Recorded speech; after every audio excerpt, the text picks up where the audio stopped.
The rain pattered against the windows of Velvet, the most exclusive nightclub in the city, each droplet racing down the glass like tears I'd shed too many times this month.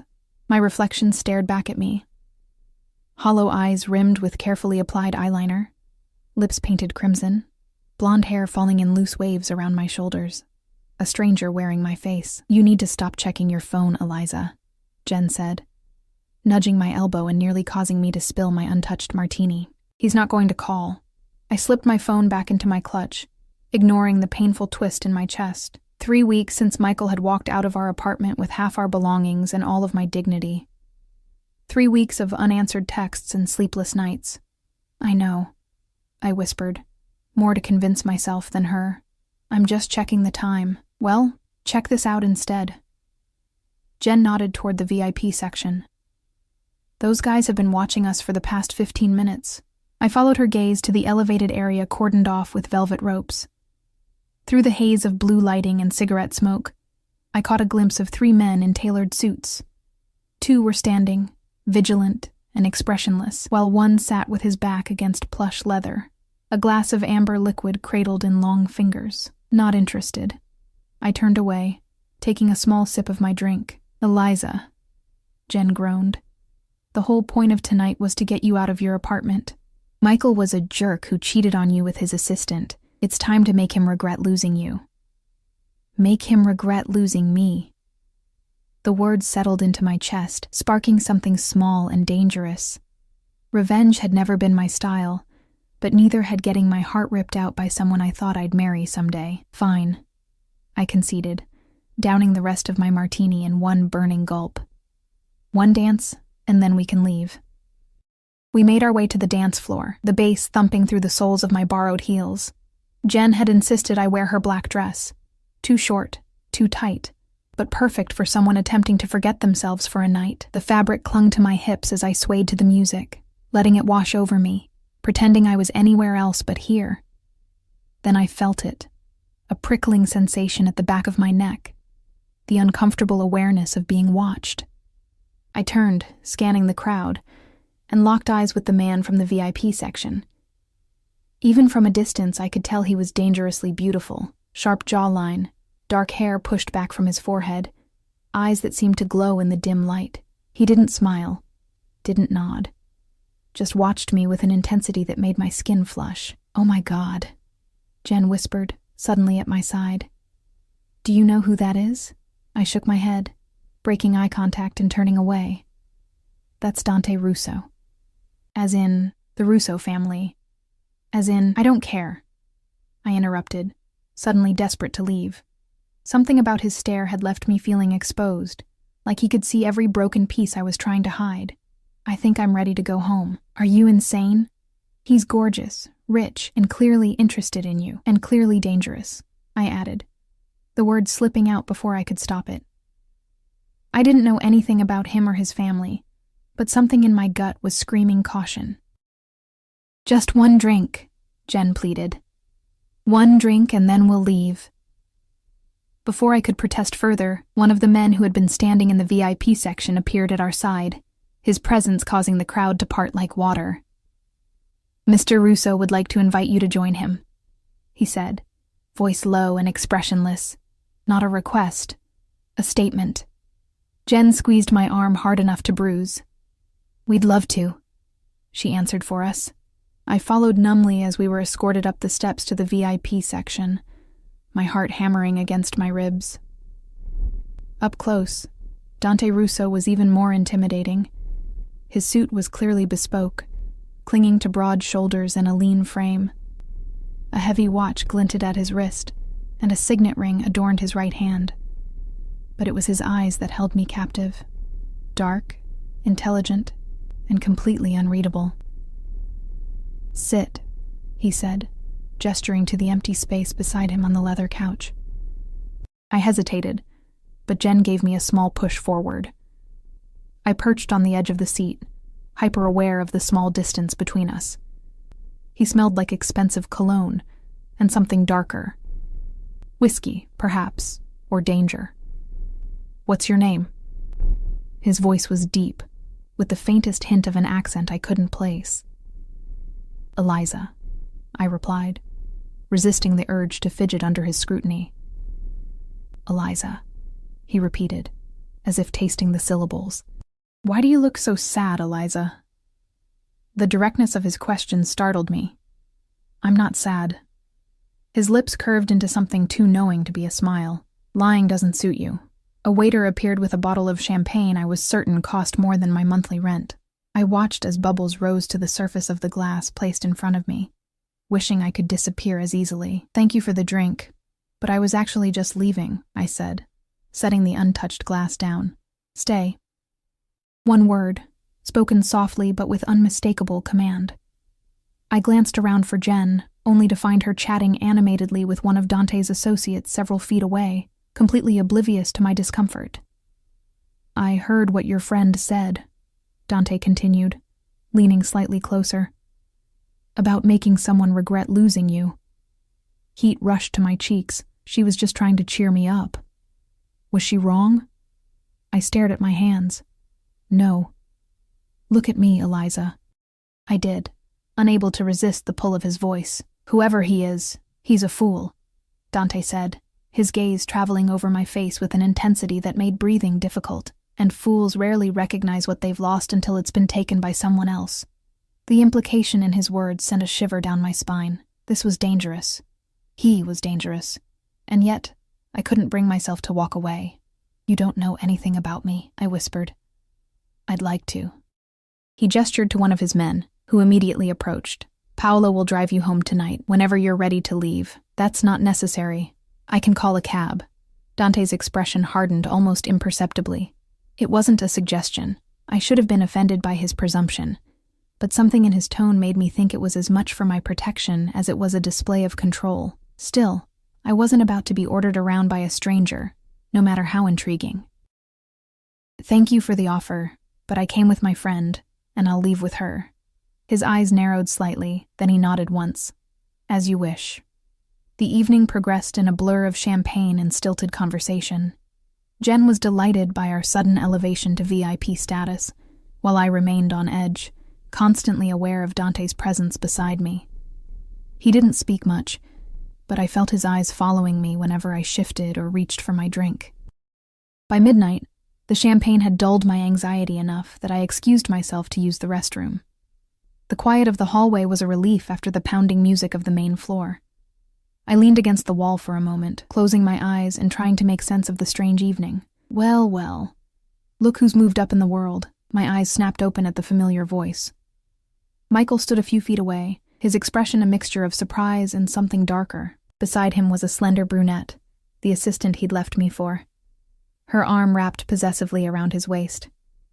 Michael, I breathed, hating how my voice still caught on his name. What are you doing here? Same as you, apparently. His gaze swept over my dress, lingering on the hemline. Though I didn't realize you'd be jumping into bed with Dante Russo so quickly. The accusation stung more than it should have. You don't get to judge who I spend time with anymore. Do you even know who he is? Michael stepped closer, lowering his voice. The rumors about his family aren't your concern, a cold voice interrupted. I turned to find Dante standing in the hallway, his stance casual, but his eyes hard as they fixed on Michael. One of his men materialized behind him, a silent, imposing presence. Michael paled visibly, taking a step back. We were just catching up, old friends. Is that right? Dante looked at me, one eyebrow raised in question. I should have corrected him, should have explained that Michael was my ex, but something petty and vindictive kept me silent. Let him think what he wanted. Let Michael squirm. We're leaving. Michael muttered to his date, guiding her quickly past us and back toward the main floor. As they disappeared around the corner, I released a breath I hadn't realized I was holding. Thank you, I said quietly. Dante moved closer, close enough that I had to tilt my head back to meet his gaze. Was he the one?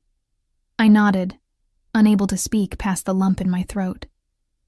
He looked at you like you belonged to him, Dante said, his voice dangerously soft. He's wrong. Before I could process his words, he reached out, his fingers brushing a strand of hair from my face with surprising gentleness. You don't belong to him anymore.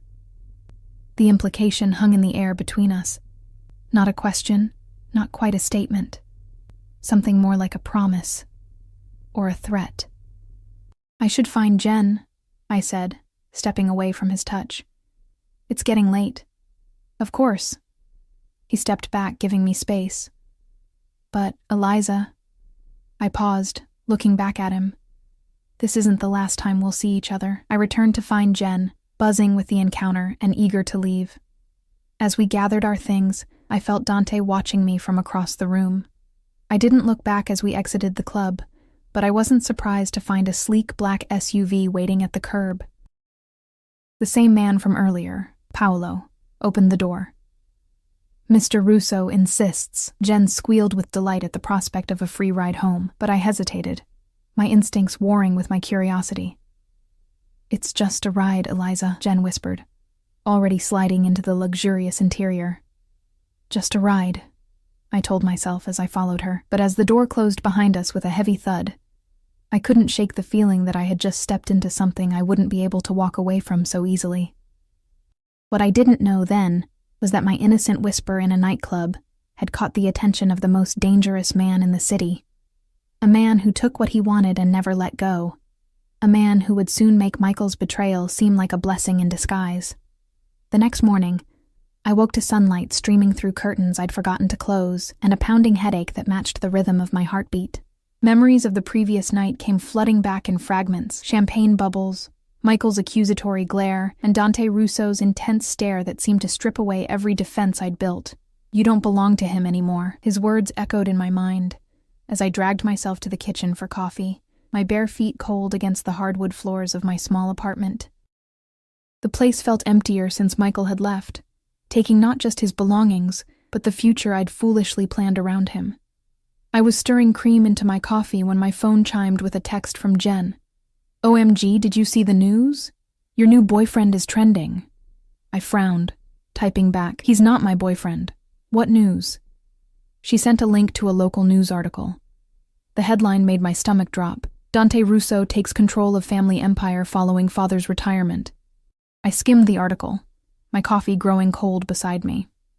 It detailed how Dante, at 32, had officially taken over the Russo Group, described as a diversified business empire with interests in real estate, hospitality, and import-export. Between the lines, however, were careful allusions to the family's controversial history and alleged connections. I set my phone down, trying to ignore the flutter of unease. Whatever Dante Russo was involved in, it wasn't my concern. Last night had been a strange detour, nothing more. I spent the morning applying for jobs, another consequence of Michael's departure. We'd worked at the same architectural firm, and while he'd kept his position as junior partner, I'd found it impossible to stay after our breakup, especially once rumors spread about why he'd left me. By afternoon, my inbox remained depressingly empty of responses, and I decided to clear my head with a walk. October had painted the city in rich golds and reds, the air crisp with the promise of winter. I pulled on a cream sweater and headed to the small coffee shop 3 blocks from my apartment. I was standing in line, mentally calculating how much of my dwindling savings I could justify spending on an overpriced latte when the hairs on the back of my neck stood up. That same feeling from the club, of being watched. Slowly, I turned, scanning the cafe. My heart stuttered when I spotted him. Not Dante, but the man called Paolo, sitting at a corner table with a newspaper and an untouched espresso. Our eyes met, and he gave a slight nod of acknowledgement before returning to his paper. Was it coincidence? It had to be. The cafe was popular, and my neighborhood wasn't exactly exclusive. But as I carried my coffee to a table by the window, the rational part of my brain insisted this was more than chance. I pulled out my phone and texted Jen. "I think I'm being followed." Her response was immediate. "What? By who?" "One of Dante's men is at my coffee shop. Could be coincidence?" "Girl, men like that don't do coincidence. He's had you followed. That's either creepy AF or the hottest thing I've ever heard." I glanced at Paolo, who continued to pretend to read his paper. Definitely leaning toward creepy. Or protective. Think about it. You met a rich, powerful guy, and now he's making sure you're safe. It's like a movie. I locked my phone without responding. Jen had always lived with her head in the clouds, romanticizing everything. In reality, being followed wasn't romantic. It was unsettling, regardless of how my traitorous heart had skipped when I'd seen Paolo. Finishing my coffee quickly, I gathered my things and left, deliberately not looking in Paolo's direction. Outside, the afternoon had turned gray, clouds gathering ominously overhead. I quickened my pace, suddenly eager to be home. I was fishing for my keys at the entrance to my apartment building when a sleek black Bentley pulled up to the curb. My breath caught as the rear door opened, and Dante Russo stepped out, as immaculate in daylight as he had been in the dim lighting of the club. His dark suit was impeccable, his hair slightly tousled by the wind. Behind him, another suited man stood vigilant beside the car. "Eliza," he said, my name sounding like something precious in his accent. "I hope I'm not intruding." I clutched my keys tighter. "How do you know where I live? Paolo drove you home last night. And he just happened to be at my coffee shop today." A ghost of a smile touched Dante's lips. "I asked him to keep an eye on you. That's—" I searched for the right word, anger and confusion battling within me. "Inappropriate. You don't even know me." "I'd like to." He stepped closer, and I caught the scent of his cologne, sandalwood, and something distinctly masculine. "Have dinner with me tonight." It wasn't a question, but it wasn't quite a command either. Something in between that left room for refusal, though his confident stance suggested he didn't expect one. "Why me?" I asked, genuinely puzzled. There must be dozens of women who would jump at the chance to have dinner with Dante Russo. "Hundreds," he corrected, without a trace of arrogance. "But none of them looked at me the way you did last night." "And how was that?" "Like you weren't impressed." His eyes, dark and intense, held mine. "Like you saw past the name and the money to something you weren't sure you wanted to see." The accuracy of his assessment was unnerving. I had seen something dangerous in him, something that should have sent me running in the opposite direction. Yet here I was, still standing before him, still caught in his gravitational pull. "I can't," I said finally. "I'm not in a good place right now." "Because of him? The man from the club?" I nodded, hating how easily tears threatened at the mere mention of Michael. "It's still fresh." Dante stepped closer, close enough that I had to tilt my head back to maintain eye contact. "Let me help you forget him." My breath hitched. "I don't think that's a good idea." "Perhaps not," he conceded. "But I'm rarely interested in good ideas, Eliza. I'm interested in you." A raindrop fell on my cheek, followed quickly by another. Within seconds, the skies opened up, rain falling in earnest around us. Dante didn't seem to notice or care as water darkened his suit and plastered his hair to his forehead. "Just dinner," he said, raindrops clinging to his eyelashes. "One night." Something in his voice, in the intensity of his gaze, made refusal impossible, or perhaps it was the loneliness that had been my constant companion since Michael left. The quiet apartment that no longer felt like home. "Okay," I whispered, the word nearly lost in the sound of falling rain. "Just dinner." His smile transformed his face, softening the hard edges and making him look younger, almost boyish. "I'll pick you up at 8. Before I could respond, he reached out, his thumb brushing my cheek where a raindrop had fallen, or perhaps a tear. The touch was brief but electric, sending a shiver down my spine that had nothing to do with the cold rain. Then he was gone, sliding back into the Bentley, which pulled away smoothly from the curb. I stood in the rain for a moment longer, keys clutched in my trembling hand, wondering what I had just agreed to. By 8 o'clock, I had changed my outfit 4 times, finally settling on a simple black dress that Michael had always said was too conservative. My hair fell in loose waves around my shoulders, and I'd applied minimal makeup, trying not to look like I was trying too hard. The buzzer rang precisely at 8. When I opened the door, Dante stood in the hallway, holding a single red rose. Up close, in the harsh fluorescent lighting of my building, I could see details I'd missed before. A small scar above his right eyebrow, the way his eyes weren't just dark but flecked with gold, the slight shadow of stubble along his jaw. "You look beautiful," he said, offering me the rose. I accepted it, our fingers brushing briefly.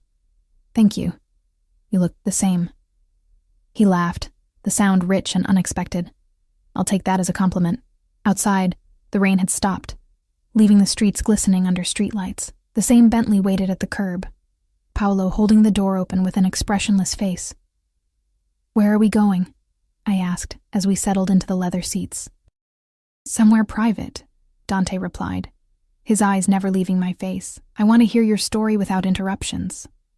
The restaurant, when we arrived, wasn't a restaurant at all, but a beautifully restored townhouse in the city's most exclusive district. A uniformed staff member greeted Dante by name, escorting us through a marble foyer and into a private dining room where a table had been set for two.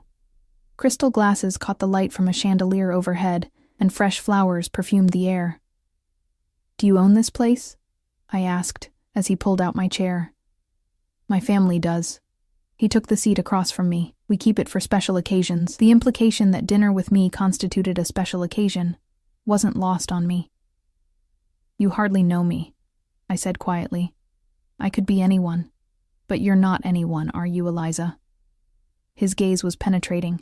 "You're the woman who caught my attention in a room full of people trying to be noticed."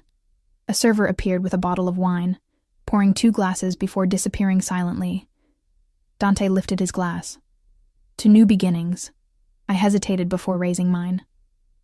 "To clarity." He smiled, something knowing in his expression. "Tell me about him." The abrupt change of subject startled me. "Who?" "The man who hurt you. The fool."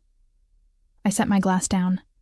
"I'd rather not talk about Michael." "Michael," Dante repeated, the name sounding like a curse on his lips. "What did he do?" Perhaps it was the wine, or the intensity of Dante's gaze, or simply the need to finally voice the humiliation I'd been carrying, but I found myself answering. "He was my fiancé. We worked together at an architectural firm. 3 weeks ago, I came home early from a site visit to find him packing his things. I swallowed hard. The memory still raw. He told me he'd been seeing his assistant for months and that he was moving in with her." "Did he give you a reason?" Dante's voice was soft, but I could sense the anger beneath. "He said I was too predictable, too safe. That he needed someone who excited him." The words still stung, each one a reminder of my inadequacy. Dante's hand curled into a fist on the table. "He's a fool." "So you've said." And I meant it.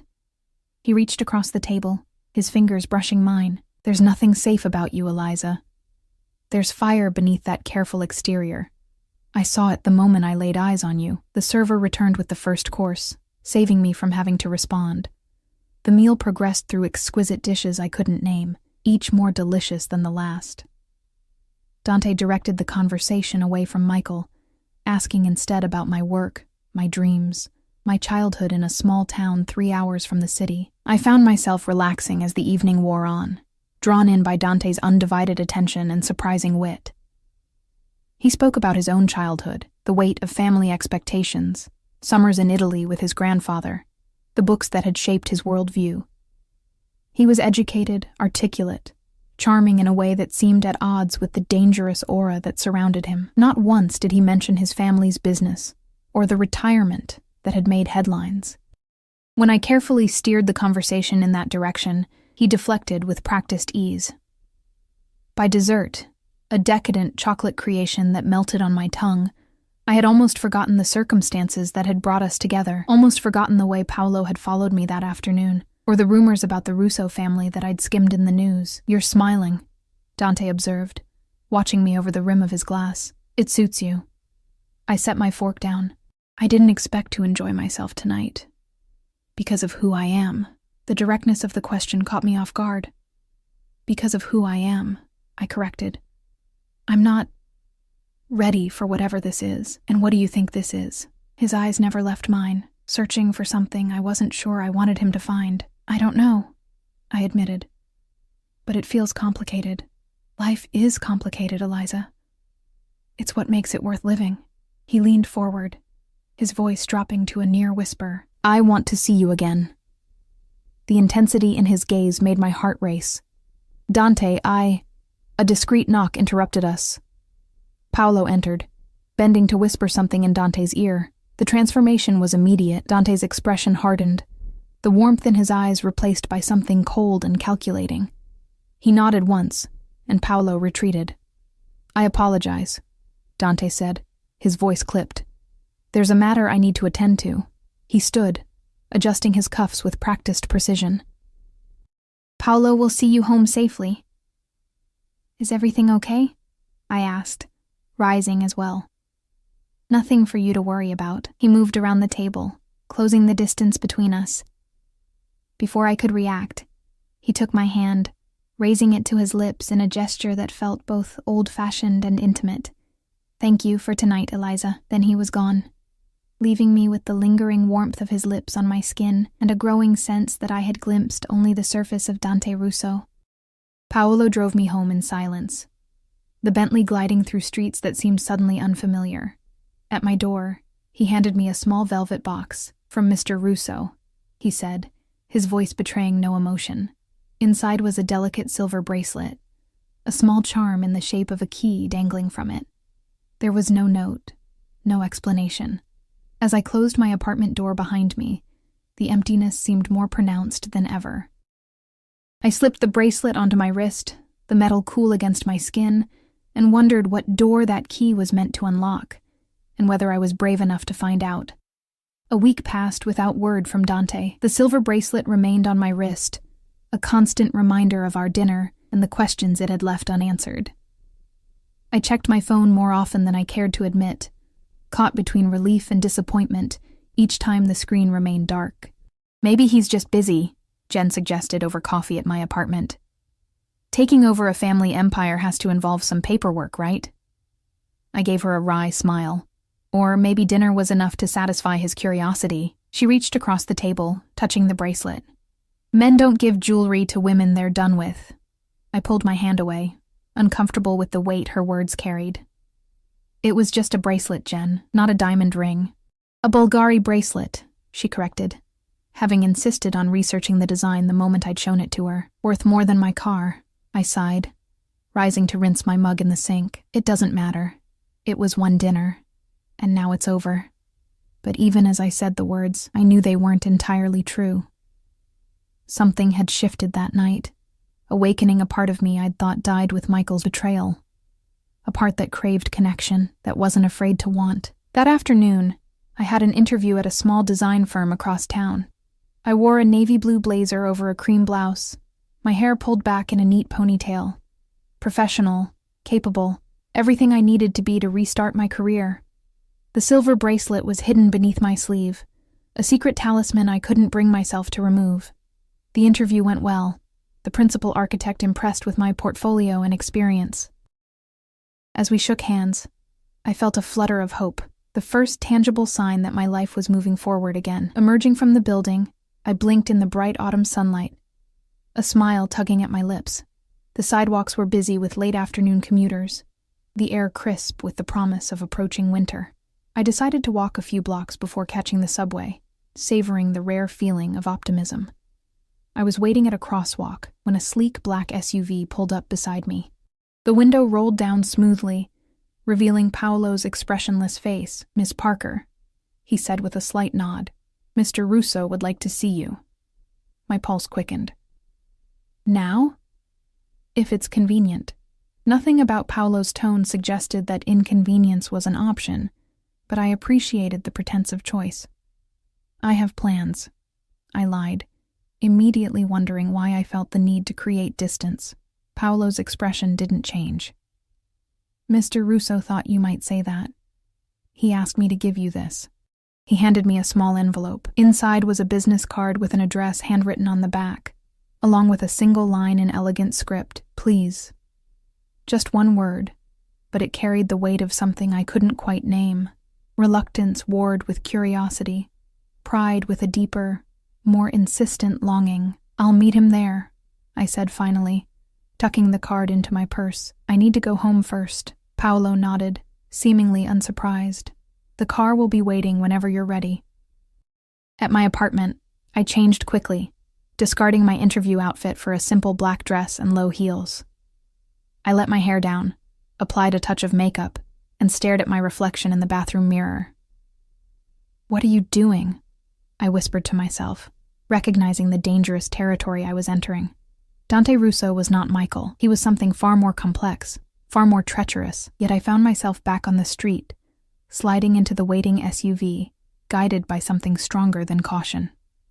The address led to a sprawling estate on the outskirts of the city, hidden behind high stone walls, and an imposing iron gate that swung open as we approached. The driveway curved through manicured gardens before revealing a mansion that looked like it belonged in another century, all stone and ivy, and leaded glass windows reflecting the setting sun. Paolo escorted me to massive wooden doors that opened before we reached them, revealing a foyer with soaring ceilings and marble floors. A maid appeared silently, taking my coat before Paolo led me deeper into the house. We passed rooms filled with antiques and artwork that belonged in museums, each space more opulent than the last. Finally, we reached a set of double doors, which Paolo opened without knocking. The library beyond was vast. 2 stories of bookshelves interrupted only by tall windows that looked out over the gardens. A fire crackled in a stone fireplace large enough to stand in, casting warm light across leather chairs and oriental rugs. Dante stood by one of the windows, his back to the door, silhouetted against the fading daylight. He turned as I entered, and my breath caught at the sight of him, dressed more casually than I'd seen before in dark trousers and a charcoal sweater that emphasized the breadth of his shoulders. "Eliza," he said, my name a caress in his accented voice. "You came." Paolo withdrew, closing the doors behind him with a soft click. "Your invitation was hard to refuse," I said, trying for lightness despite the nervous flutter in my chest.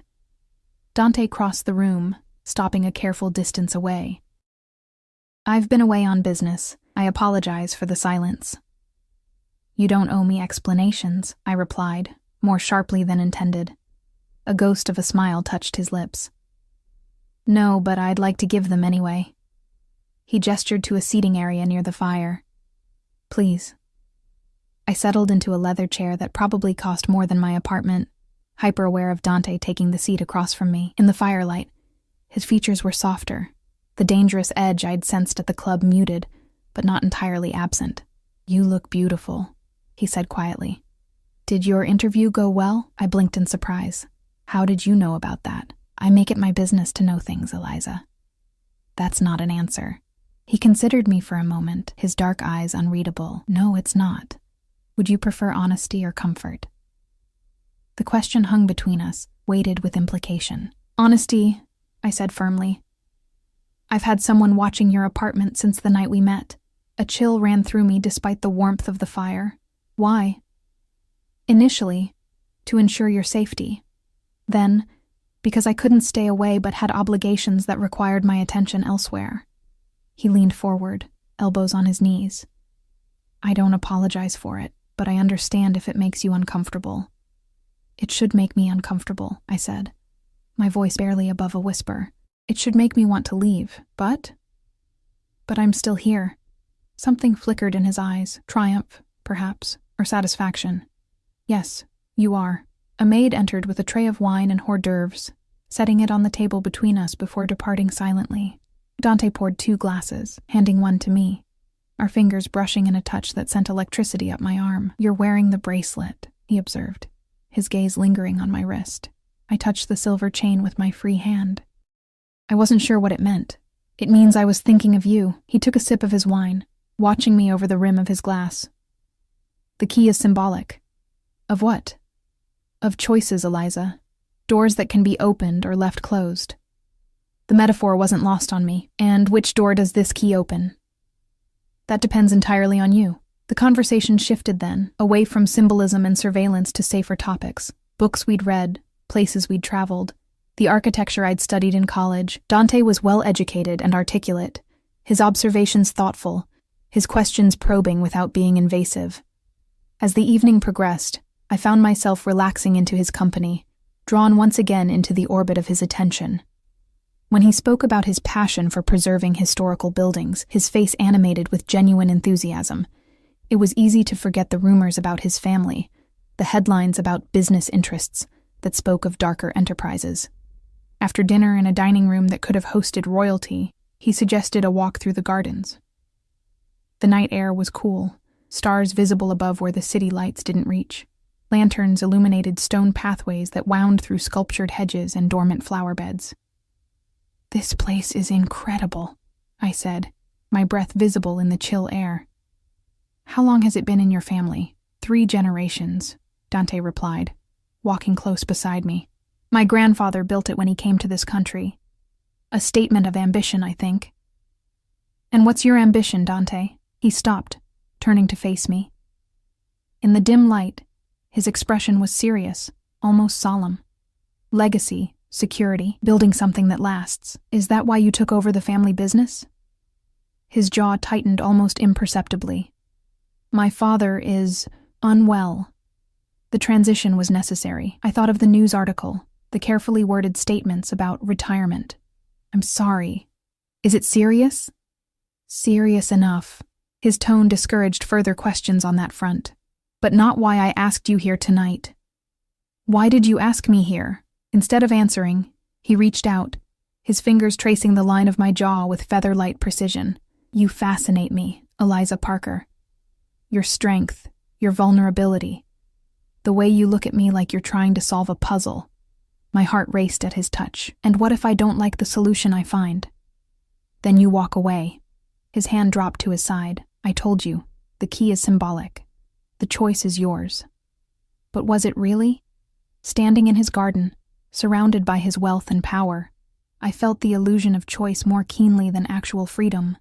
And yet, I couldn't deny the pull between us, the invisible thread that had drawn me to his door despite every rational objection. "I should go," I said softly, suddenly overwhelmed by the intensity of his gaze, the weight of unspoken possibilities.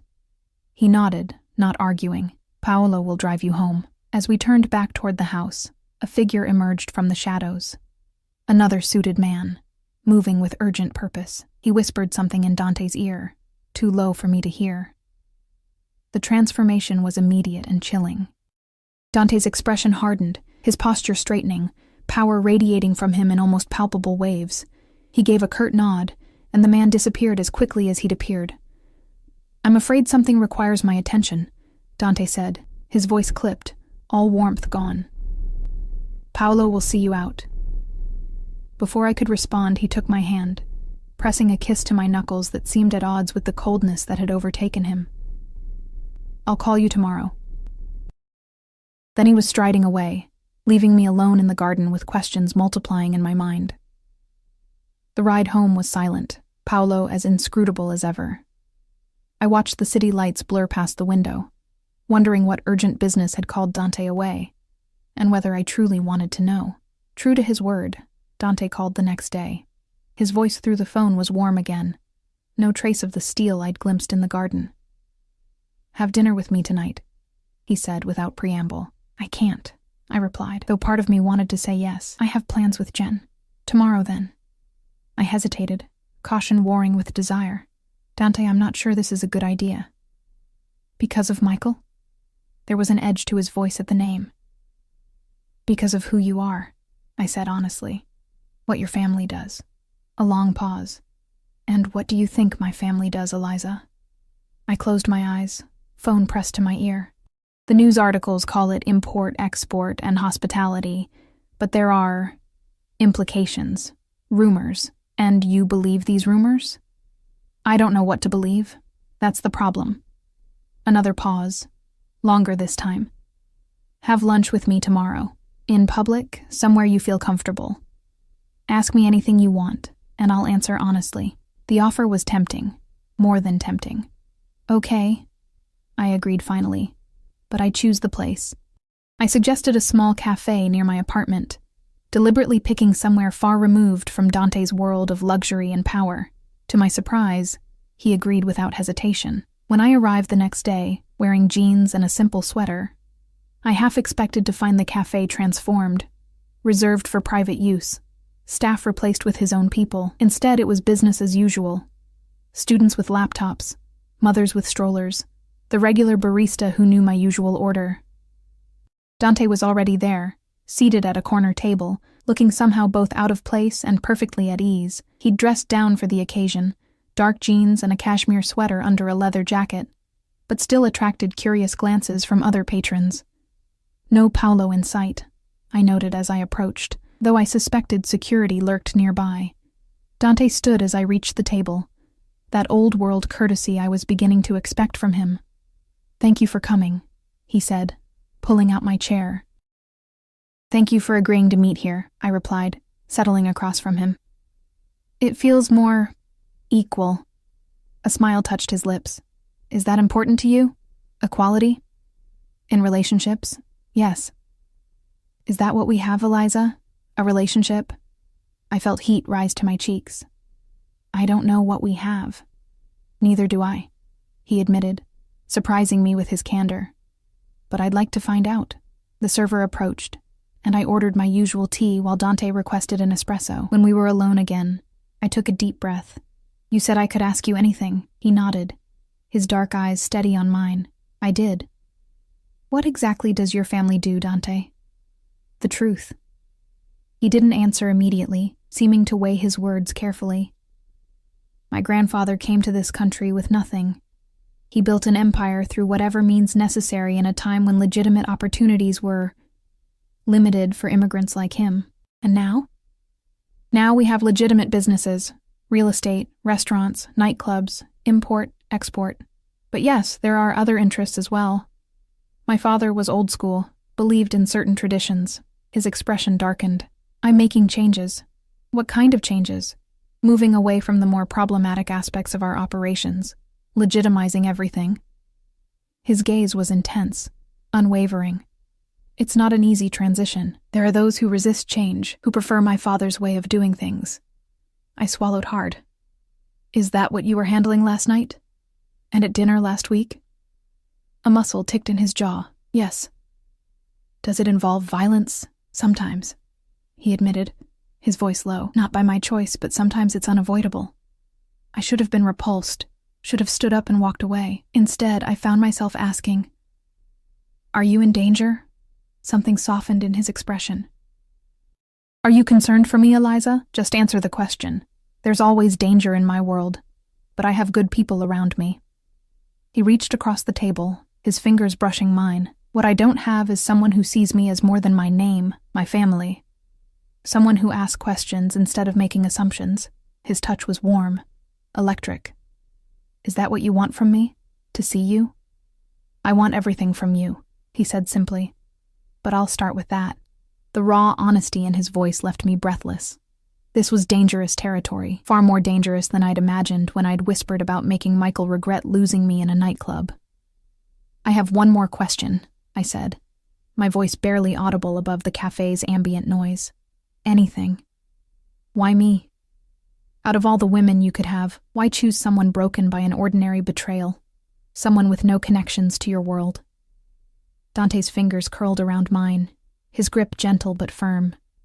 "Because when I looked at you that night, standing in a dress that didn't belong to you, trying to convince yourself you were having fun, I recognized something." His thumb traced circles on my palm. "Pain, yes, but more than that. Resilience. Strength. Fire waiting to be rekindled." He leaned closer, his voice dropping to a near whisper. "And because when Michael walked up to you in that hallway, I wanted to tear him apart with my bare hands for putting that look in your eyes. I wanted to erase every mark he'd left on your heart.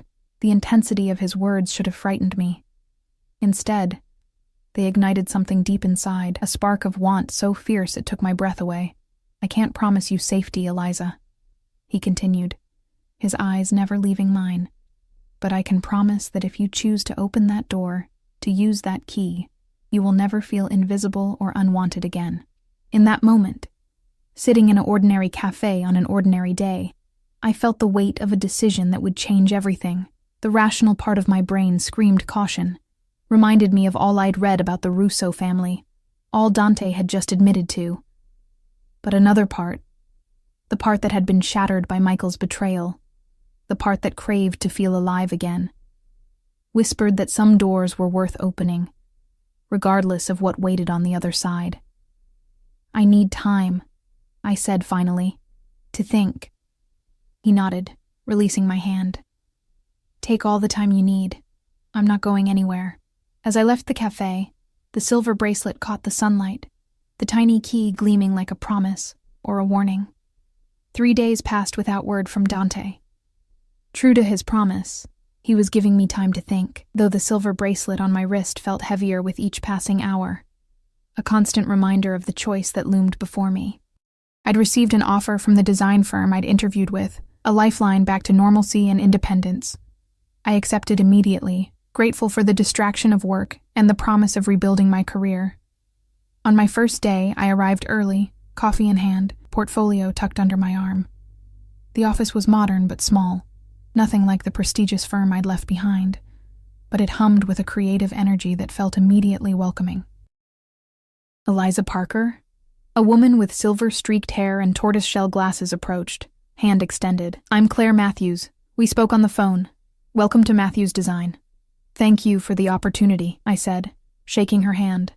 "I'm excited to get started." Claire showed me to a desk by a window overlooking a tree-lined street. "We're working on a renovation for the old public library. I thought you might want to take the lead on the interior concepts, given your background." By lunchtime, I was immersed in blueprints and reference materials, the familiar rhythm of design work soothing my frayed nerves. This was what I needed: purpose, focus, a return to the person I'd been before Michael had reduced me to someone whose worth depended on a man's attention. As I walked to a nearby deli for lunch, my phone buzzed with a text from Jen. "Anything from Mr. Dangerous?" I typed back, "No, and that's probably for the best." Her response was immediate. "Is it though? Or are you just scared?" I stared at the screen, unable to formulate a response that wasn't a lie. Because she was right. I was scared. Not of Dante himself, but of what he represented. A life so far removed from the careful, predictable existence I'd planned with Michael that it felt like stepping off a cliff without knowing if I could fly. That evening, I stayed late at the office, losing myself in work until the sky outside my window had darkened to indigo. When I finally emerged onto the street, the autumn air had a sharp bite that hadn't been present that morning. I pulled my coat tighter around me, debating between the subway and a cab when a familiar black SUV pulled up to the curb. My heart stuttered as the rear window lowered to reveal Dante's face, shadowed in the dim interior. "How was your first day?" he asked, as casually as if we'd planned this meeting. I stared at him, caught between irritation and a treacherous flutter of pleasure at seeing him again. "How did you know it was my first day?" "I called the firm when they offered you the position, to congratulate them on their excellent choice." His lips curved in a slight smile. "I may have also sent them a client or two." "You had no right," I said, anger flaring at his presumption. "I don't need your help to succeed." "I know that." His expression turned serious. "But the world isn't always fair to talented people, Eliza. Sometimes deserving candidates are overlooked for reasons that have nothing to do with merit. So you, pulled strings to get me hired?" "No." He opened the door, sliding over to make room. "I simply ensured that your talent received the recognition it deserved. Get in. It's cold." I hesitated, my pride warring with curiosity, and the undeniable desire to be near him again. "Please," he added, the word an echo of the note that had accompanied his address days earlier. I slid into the warmth of the SUV, the leather seat soft beneath me. Dante sat close enough that I could smell his cologne, feel the heat radiating from his body. "I have a proposition for you," he said as the car pulled smoothly away from the curb. "I'm not sure I want to hear it." He smiled, the expression transforming his face in a way that still caught me off guard. "It's not that kind of proposition. At least, not yet." Heat rushed to my cheeks. "What then?" "My family owns a building downtown, one of the original factories from the industrial era. It's been sitting empty for years, but the architecture is remarkable. I'd like to restore it, turn it into something useful, apartments perhaps, or a mixed-use space." His eyes held mine. "I'd like you to design it." I blinked in surprise. "Me? But I just started at Matthews." "This would be a separate project, independent consulting. Claire has already agreed to the arrangement." The realization that he'd planned this, had spoken to my new employer without my knowledge, should have angered me. Instead, I found myself intrigued by the opportunity, and by the chance to see more of Dante's world. "Why me?" I asked, echoing the question I'd posed in the cafe. Because you're talented. Because I want to see what you can create when given free rein. His voice dropped lower. And because I want a reason to see you that doesn't involve explaining my family's history over coffee. The honesty of his answer disarmed me. I'd need to see the building first. Of course. He glanced at his watch. We could go now, if you'd like. Now? It's almost 8 o'clock. Is there somewhere else you need to be? There wasn't, and we both knew it. Fine, I conceded. Show me this building. Dante gave Paolo an address, and we rode in comfortable silence through streets that grew progressively less manicured, finally stopping before an imposing brick structure that occupied nearly a full city block. Illuminated by streetlights, it loomed against the night sky, windows boarded, walls covered in decades of grime. It doesn't look like much now, Dante admitted, as we stood on the sidewalk, gazing up. But wait until you see inside. A security guard appeared from nowhere, unlocking a heavy metal door. Dante took a flashlight from him, offering me his other hand. Watch your step. I hesitated before placing my hand in his, the contact sending a now familiar jolt up my arm. His grip was warm and sure as he led me into the darkness. The beam of the flashlight swept across a vast interior space, illuminating soaring ceilings, massive windows, and cast-iron columns that rose like ancient trees. Despite the dust and debris, the beauty of the architecture was unmistakable, the proportions perfect, the details intact beneath years of neglect. This is incredible, I breathed, my voice echoing in the emptiness. I knew you'd see it, Dante said, satisfaction evident in his tone. The flashlight beam caught his profile as he gazed upward, highlighting the strong line of his jaw, the curve of his lips. It's been in my family for generations, but no one knew what to do with it. Until now.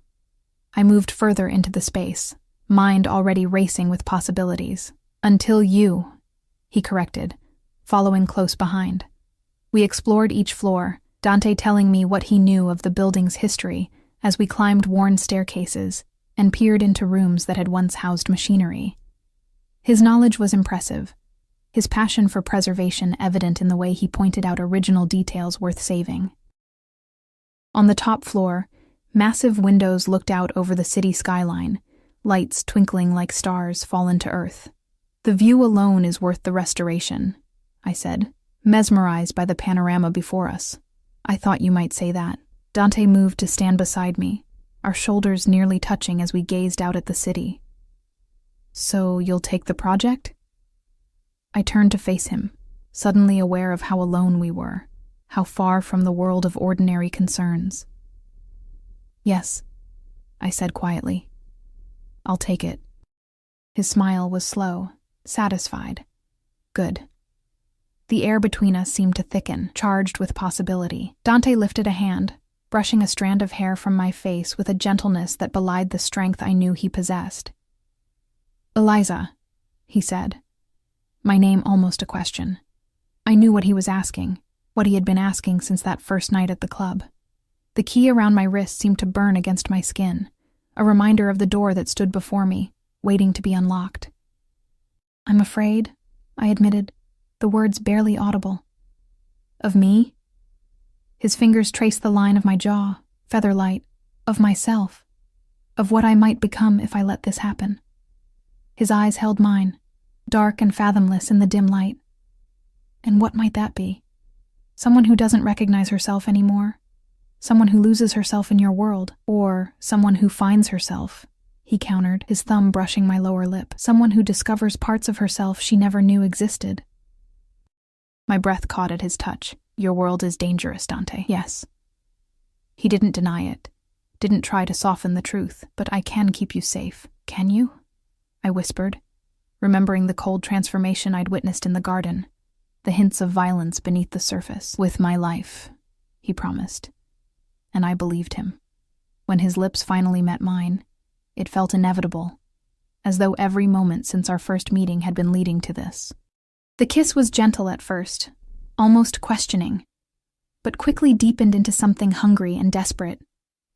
His arms encircled me, pulling me against the hard planes of his chest as my hands found their way to the nape of his neck, fingers threading through his hair. Time seemed to suspend as we stood entwined against the backdrop of the city. the abandoned building a cocoon separating us from reality. When we finally broke apart, both breathing heavily, I felt altered, as though something fundamental had shifted within me. Dante's eyes were dark with desire, his expression fierce and possessive. "Come home with me," he said, his voice rough. The request was tempting, dangerously so, but something held me back, a last vestige of self-preservation. "Not tonight," I said softly. "I need time," he finished for me, a rueful smile touching his lips. "Always time with you. Is that a problem?" He brushed his thumb across my cheek. "No, you're worth waiting for, Eliza Parker." The drive back to my apartment was charged with unspoken desires, the space between us on the leather seat both too wide and not wide enough. When the SUV pulled up to my building, Dante walked me to the door, his hand resting lightly at the small of my back. "I'll call you tomorrow about the project," he said, restraint evident in the careful distance he maintained. "Okay." I fumbled for my keys, suddenly shy under his intense gaze. "Eliza." He waited until I looked up at him. "Thank you." "For what?" "For seeing me. Not just Dante Russo, but me." The sincerity in his voice touched something deep inside me. Before I could overthink it, I rose on tiptoe, pressing a quick kiss to his lips before retreating into my building.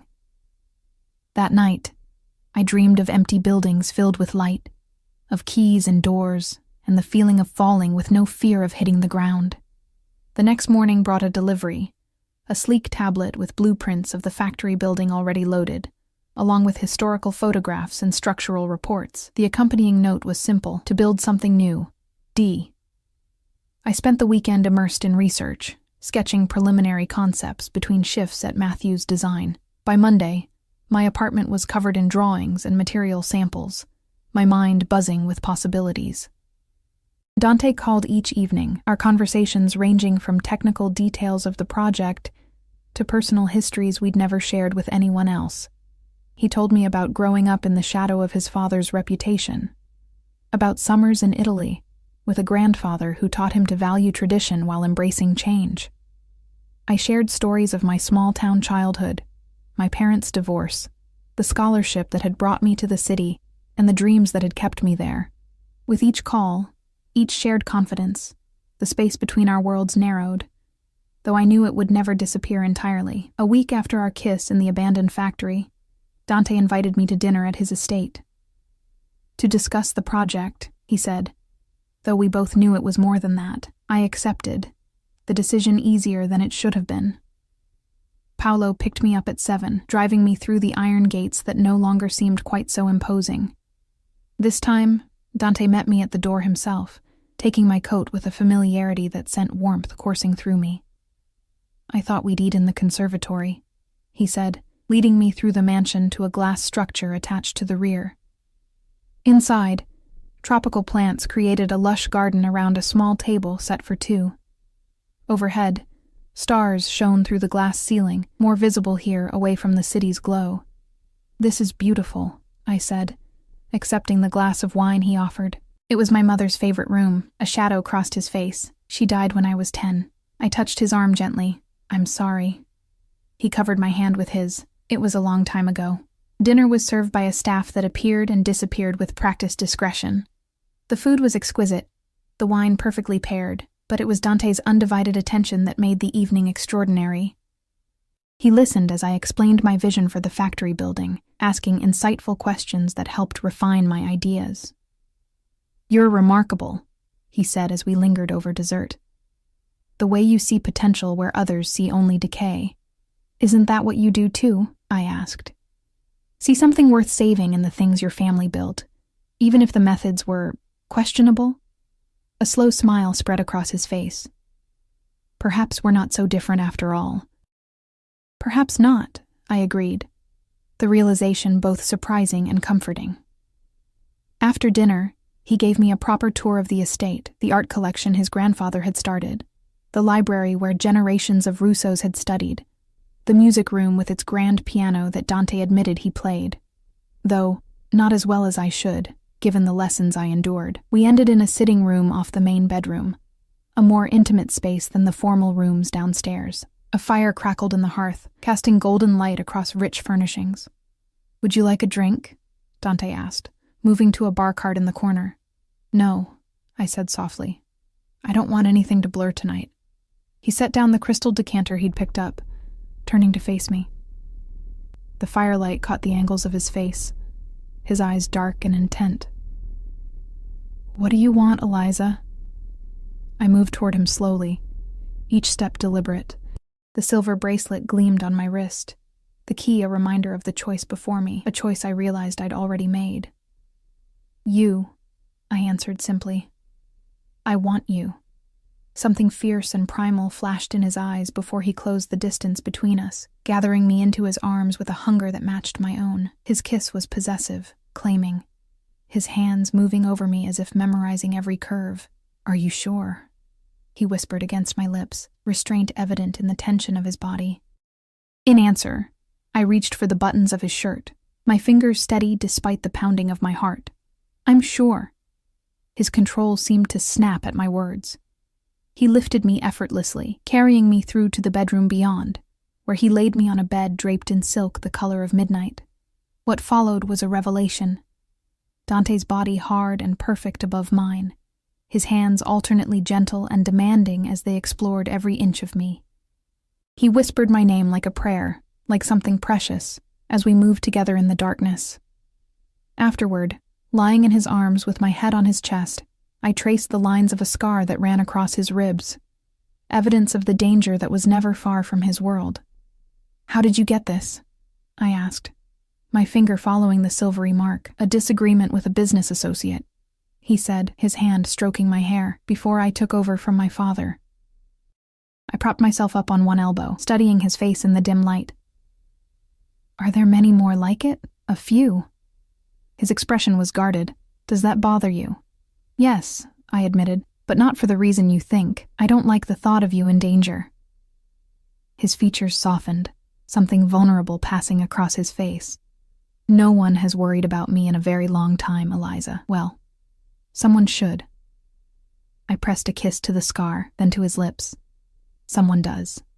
He pulled me closer, his arms tightening around me as if he feared I might disappear. "Stay," he murmured against my hair. "Stay with me tonight." I nodded, settling back against his chest, listening to the steady beat of his heart beneath my ear. For the first time since Michael's betrayal, perhaps for the first time ever, I felt completely seen, completely wanted. Not for who I might become or what I might offer, but for exactly who I was. As sleep claimed me, I knew with certainty that the door was open now. The key turned in the lock. Whatever waited on the other side, danger, passion, a world I could barely imagine, I would face it with my eyes open, my choice made. What I didn't know was how soon that choice would be tested, or how high the stakes would become. Morning sunlight streamed through windows I didn't recognize, warming my skin as I blinked away sleep. For a moment, disorientation gripped me, the silk sheets, the vast bedroom, the unfamiliar weight of an arm draped possessively across my waist. Then memory rushed back, and with it a flush of heat that had nothing to do with the sun. I turned carefully, not wanting to wake Dante, and found myself facing his sleeping form. In repose, he looked younger, the hard edges of vigilance softened by slumber. Dark lashes fanned against his cheeks, his hair tousled from my fingers, his lips slightly parted, a bruise darkened one shoulder. My doing, I realized with a mix of embarrassment and pride. As if sensing my scrutiny, his eyes opened, instantly alert despite the early hour. He watched me for a moment, something almost like wonder in his gaze. "You stayed," he said, voice rough with sleep. I did. I reached out, tracing the line of his jaw with my fingertip. "Good morning."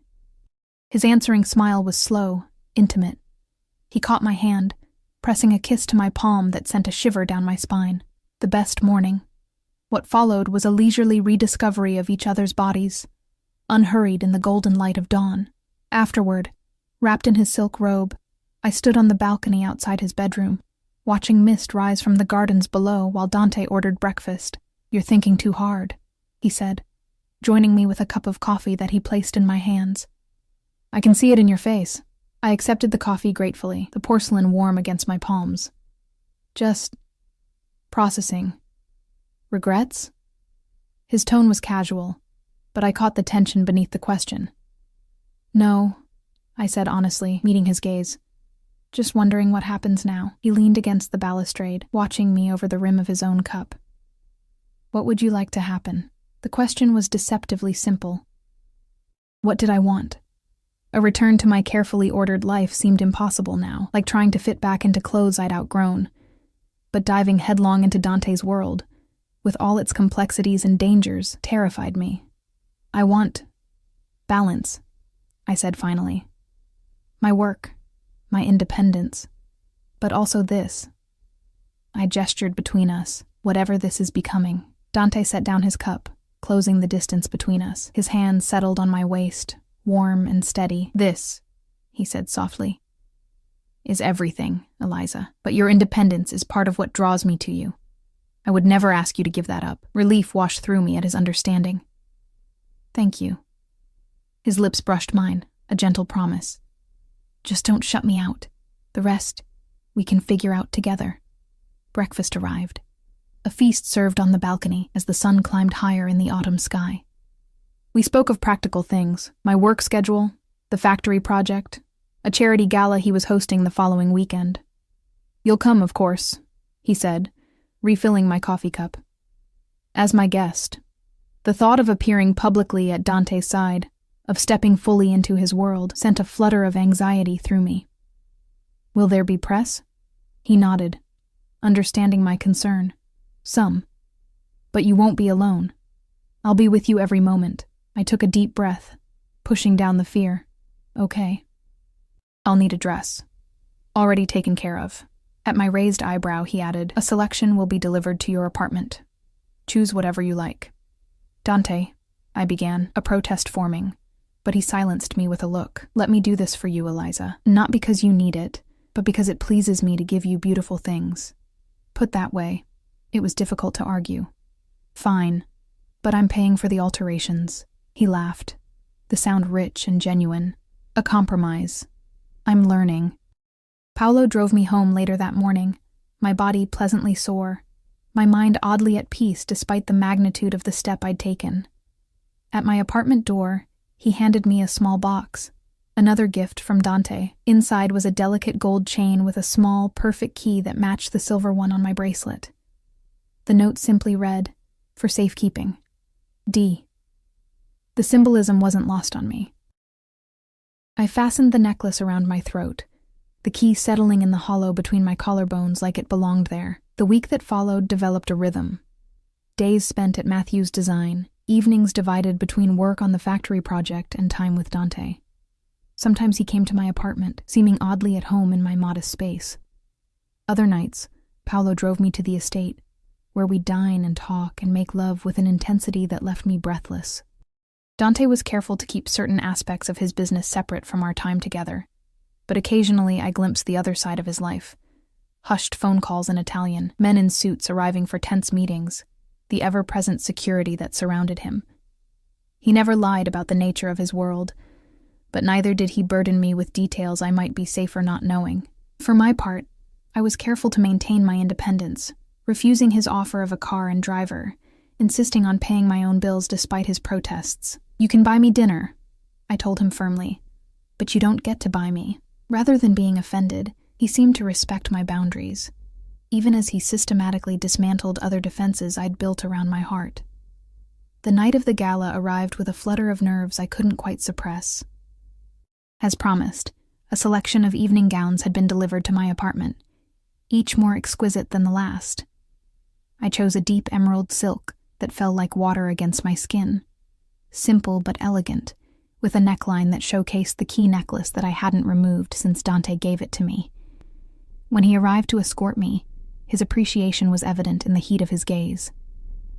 You're breathtaking, he said, circling me slowly, his eyes missing nothing. You clean up pretty well yourself, I replied, taking in his perfectly tailored tuxedo with appreciation. His smile was slow, intimate. The most beautiful woman in the room, wearing my key around her neck.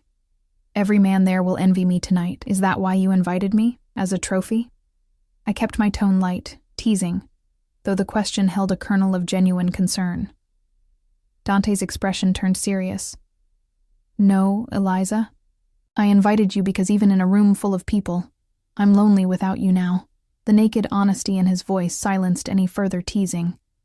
I reached up, straightening his bow tie though it didn't need it, needing the contact. Then we should go. I wouldn't want you to be lonely. The gala was held at the city's most prestigious hotel, a historic building that had hosted dignitaries and celebrities for generations. As our car pulled up to the entrance, camera flashes illuminated the night, reporters calling out to the arriving guests. Dante's hand settled at the small of my back, warm and reassuring. Ready? I nodded, summoning confidence I didn't entirely feel. Ready. The moment we stepped onto the red carpet, a hush fell over the waiting press, followed by an explosion of flashes and questions. Dante guided me through with practiced ease, pausing briefly for photos but declining to answer questions, his body angled protectively toward mine. Inside, the ballroom was a glittering spectacle of wealth and influence. Crystal chandeliers cast prismatic light over tables draped in white linen, floral arrangements towering from their centers. A string quartet played discreetly in one corner, providing a soundtrack for the mingling guests. Dante! A silver-haired man in a tuxedo approached, hand extended.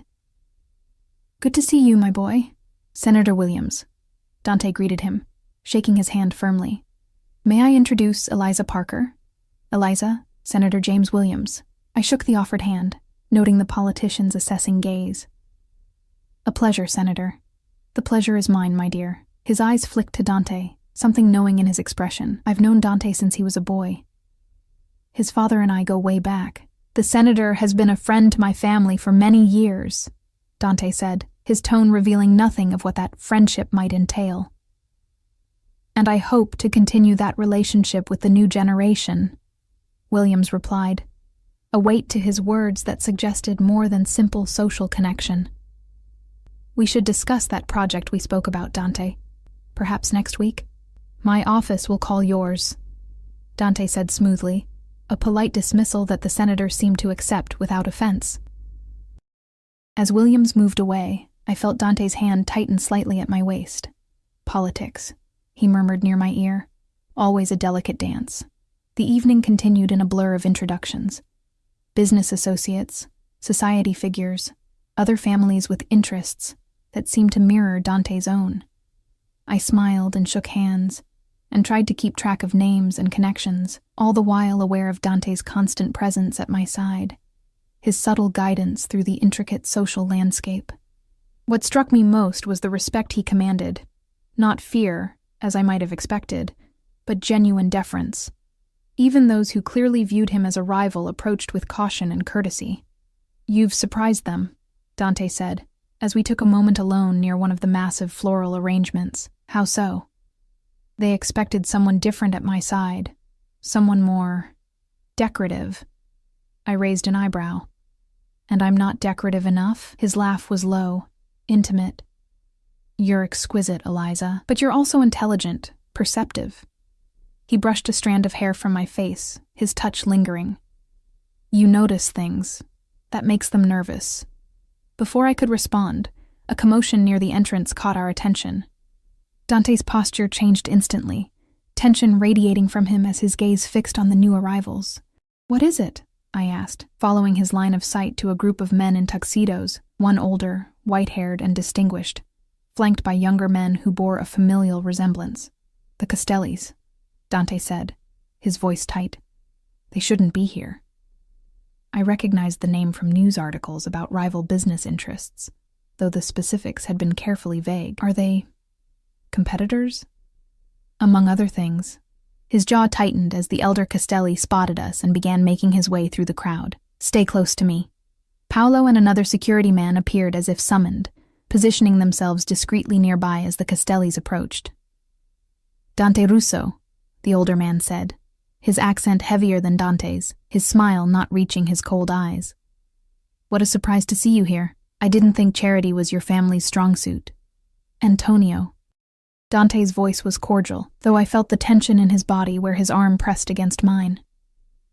I could say the same about you. Antonio's gaze shifted to me, assessing in a way that made my skin crawl. And who is this lovely creature? Have you finally found yourself a woman worthy of the Russo name? Eliza Parker, I said before Dante could answer, extending my hand with more confidence than I felt. A pleasure to meet you, Mr. Castelli. The older man's eyebrows rose slightly at my directness, but he took my hand, bringing it to his lips in an old-world gesture. The pleasure is mine, Bella. Tell me, does she know what kind of man she's keeping company with, Dante? She knows everything she needs to know, Dante replied, his voice dangerously soft. Antonio released my hand, his eyes never leaving Dante's. Everything? I doubt that very much. He gestured to the younger men behind him. You remember my sons, of course. They've been asking about you. The threat was thinly veiled, the atmosphere charged with potential violence despite the elegant surroundings. Perhaps we should discuss family matters another time, Dante suggested, his tone making it clear it wasn't a suggestion at all. This is hardly the place, Antonio smiled, the expression cold and calculating. As you wish, but we will talk, Dante, soon. His gaze returned to me. Enjoy your evening, Ms. Parker, while it lasts. As they moved away, I felt Dante's arm slide around my waist, pulling me closer to his side. I'm sorry about that, he said quietly. I didn't expect them to be here. What did he mean? About it not lasting? Dante's expression was grim. The Castellis have opposed the changes I'm making. They prefer the old ways, my father's ways. Is that why you said they're dangerous? Because they don't want you to legitimize the business? He nodded, guiding me toward a quieter corner of the ballroom. Antonio Castelli and my father were partners of a sort, but Antonio's methods became too extreme, even for my father. They had a falling out, and now that you're in charge, he sees an opportunity, I guessed, the pieces falling into place, or a threat. Dante's gaze was intense, searching. This is my world, Eliza. The danger, the politics, the constant vigilance. Are you sure it's what you want? I touched the key at my throat, a reminder of the choice I'd made. I want you, I said simply. The rest, I'll adjust. Something fierce and possessive flashed in his eyes. He bent his head, lips brushing my ear as he whispered, "Let's leave. Now." The urgency in his voice sent a shiver down my spine. What about your charity? I've made my donation. My presence was just a formality. His hand at my waist guided me toward the exit. I find I'm suddenly very eager to be alone with you. The drive back to the estate was charged with unspoken tension, Dante's hand resting on my thigh, his thumb tracing small circles against the silk of my dress. The encounter with the Castellis seemed to have awakened something primal in him, a need to claim, to possess. When we reached his bedroom, his usual control gave way to something more desperate, more demanding. He took me against the door before we even made it to the bed, my emerald dress pushed up around my waist, his hands gripping my hips hard enough to bruise. Later, as we lay tangled in the sheets, my head pillowed on his chest, he traced lazy patterns on my bare shoulder.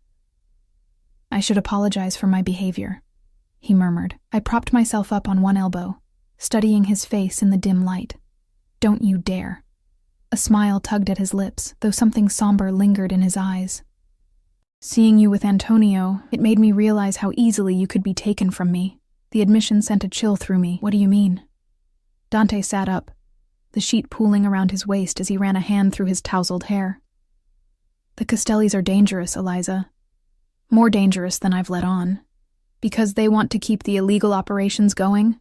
That, and because they blame me for what happened to Antonio's youngest son. His expression darkened. Marco was involved in some particularly unsavory activities, things I refused to be part of. When I cut those operations, Marco tried to continue them independently. He was arrested. Antonio blames me for not protecting him. I sat up as well, pulling the sheet around me, and he'd... What? Try to hurt me to get to you? It's how men like Antonio think. Target what matters most. His hand cupped my cheek, his eyes intense. And you, Eliza, matter most to me now. The declaration should have frightened me. Instead, it filled me with a warmth that spread through my chest, displacing the fear. What do we do? I've increased security. Paolo will be with you whenever I can't be. His thumb traced my lower lip, and I think, perhaps it's time you moved in here with me. The suggestion took me by surprise. Dante, we've only been seeing each other for a few weeks. I know it's fast, he acknowledged, but it's also practical. I can keep you safe here. I have my job, my apartment. Keep them both, he interrupted. Work as you always have. The apartment can be your office for the factory project.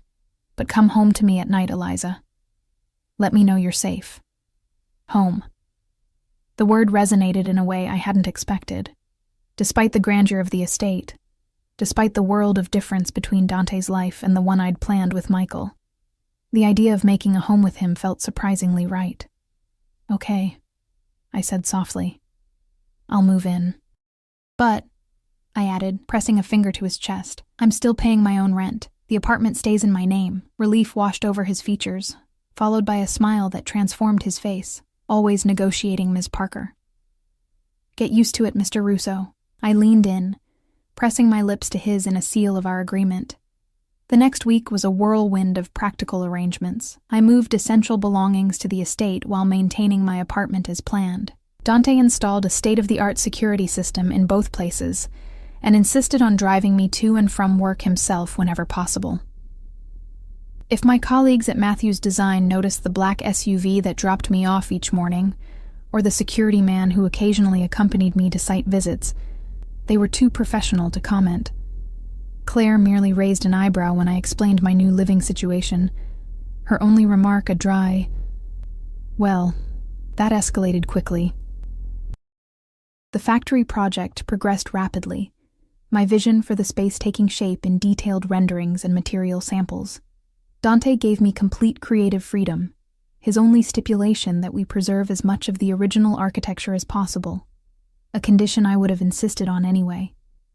Life developed a new rhythm, different from anything I'd imagined but satisfying in ways I hadn't anticipated.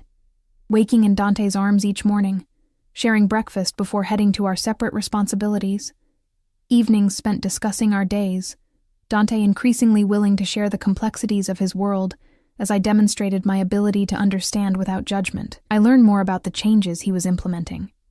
Divesting from gambling operations, shifting resources to legitimate real estate ventures, establishing scholarship funds for underprivileged youth. Behind the feared name, I discovered a man determined to transform his inheritance into something he could be proud of. My grandfather came to this country with nothing, he told me one night, as we sat before the fire in his study. He built an empire the only way he knew how, through force and fear. My father continued that tradition. But I want something different, something lasting. A legacy, I said, remembering his words from weeks before. Yes. His fingers intertwined with mine, something I wouldn't be ashamed for my children to inherit. The casual mention of children, our children, sent a flutter through me that I wasn't ready to examine too closely. 3 weeks after moving in, I returned to my apartment to collect more design materials for the factory project. Paolo waited in the car outside, having insisted on accompanying me despite my protests that a quick errand hardly warranted security. I was gathering blueprints from my desk when a noise at the door made me freeze. Before I could react, the door burst open, revealing 3 men in dark clothing, their faces obscured by ski masks. Terror froze me in place as they advanced into the apartment. "Ms. Parker," the leader said, his voice muffled by the mask. "You'll be coming with us." Adrenaline surged through me, breaking the paralysis. I lunged for my phone on the desk, but one of the men was faster, knocking it from my hand while another grabbed me from behind, a gloved hand clamping over my mouth. "Mr. Castelli would like a word," the leader continued, producing a syringe that glinted in the afternoon light. "Don't worry, this won't hurt much." The mention of Castelli confirmed my worst fears. I struggled against my captor's grip, my scream muffled by his hand as the leader approached with the syringe. A sudden crash from the hallway diverted their attention. The door flew open again, this time revealing Paolo, gun drawn and expression deadly. "Let her go," he commanded, his usually impassive face transformed by cold fury.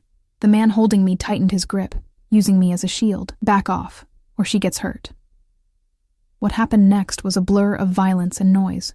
Paolo fired twice in rapid succession, each shot finding its target with terrifying precision. The leader dropped, the syringe skittering across the floor. The second man fell clutching his shoulder, a scream tearing from his throat. The man holding me pressed something cold against my neck. A knife, I realized with horror. "Drop it," he growled at Paolo. "Or I cut her throat." For a terrible moment, the room was frozen in deadly tableau. Then a new voice spoke from the doorway, Dante's voice, cold and commanding. "If you harm her," he said, stepping into view with a calmness that was more frightening than rage, "there will be nowhere on this earth you can hide. No hole deep enough, no distance far enough. I will find you, and what happens next will make death seem like mercy." The threat, delivered with such certainty, seemed to penetrate the mask of bravado. The knife at my throat wavered, then lowered slightly. It was all the opening Paolo needed. His third shot found its mark, and suddenly I was free, falling forward as my captor collapsed behind me. Dante was there instantly, gathering me into his arms, his body shielding mine from the carnage as he guided me toward the door. "Don't look," he murmured against my hair. "Just keep walking." Outside, more of Dante's men had arrived, securing the scene with efficient precision. He bundled me into the waiting SUV, his arm tight around my shoulders as Paolo took the wheel. "Are you hurt?" Dante asked, his hands moving over me, checking for injuries with gentle urgency. I shook my head, shock making it difficult to form words. "How did you—" Paolo called when he realized something was wrong. I was nearby. His voice was steady, but I could feel the rage vibrating through him, barely contained. "Castellis," he said, the name a curse. "This ends tonight." Fear cut through the shock. "What are you going to do?" His expression hardened, something cold and ruthless replacing the man I'd come to know. "What's necessary?" "Dante, please," I gripped his arm. "Don't do something you can't come back from. Not because of me." Something in my voice seemed to reach him. The deadly calm in his eyes flickered, replaced by a different kind of determination. "I won't let them threaten you, Eliza." "I can't. Then find another way," I urged. "You've been working so hard to change things, to build something better. Don't throw that away now." He was silent for a long moment, conflict evident in the tension of his body. Finally, he nodded once. "Another way, then." That night, after a doctor had examined me and found nothing worse than bruises and shock, Dante made a series of phone calls, to the police commissioner, to Senator Williams, to other names I didn't recognize. By morning, news had broken of a major organized crime bust, with Antonio Castelli and his sons arrested on charges ranging from racketeering to attempted kidnapping. "How?" I asked Dante as we watched the news coverage from the safety of his study. "Evidence I've been gathering for months," he explained, his arms secure around my shoulders. "Financial records, witness statements, recorded conversations. I was waiting for the right moment to turn it over to authorities I trust." "And this was the right moment?" His eyes met mine, fierce and unwavering. "They threatened you." There was no choice after that. I leaned into his embrace, the events of the previous day still raw, but beginning to recede. "What happens now? With your business? With the changes you wanted to make?" "We continue," he said simply. "With the Castellis gone, the last major opposition to legitimate operations is removed. It won't be easy, but the path is clearer now." "And us?" I asked quietly, the question that had been hovering since the moment of danger. Dante turned to face me fully, taking my hands in his. "When I saw that knife at your throat," he said, his voice rough with emotion, "I realized something I think I've known since the night we met. I can't imagine my life without you in it, Eliza." He reached into his pocket, withdrawing a small velvet box. "This isn't because of what happened yesterday," he said as he opened it, revealing a diamond ring that caught the morning light. "I've had this for weeks, waiting for the right moment." My breath caught as he knelt before me, still holding my hands. "Eliza Parker, you walked into my life and saw the man behind the name, behind the reputation. You challenged me, believed in me.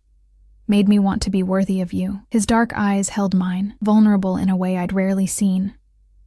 Will you marry me? Tears blurred my vision as I looked down at him. This powerful, complex man who had upended my carefully planned life and given me something far more precious in return. The irony wasn't lost on me. I'd gone to that club wanting to make Michael regret losing me, never imagining I'd find someone who made Michael's betrayal seem like a blessing in disguise. Yes, I whispered. Then more strongly, yes, I'll marry you. Joy transformed Dante's face as he slid the ring onto my finger, then pulled me into his arms. His kiss a promise of the future we would build together, a future that would blend my world of creation and his world of power into something entirely new. Later that evening, as we stood on the balcony watching the sun set over the estate that would now truly become our home, Dante's arms wrapped around me from behind, his cheek resting against my hair. Are you sure, Eliza? He asked softly.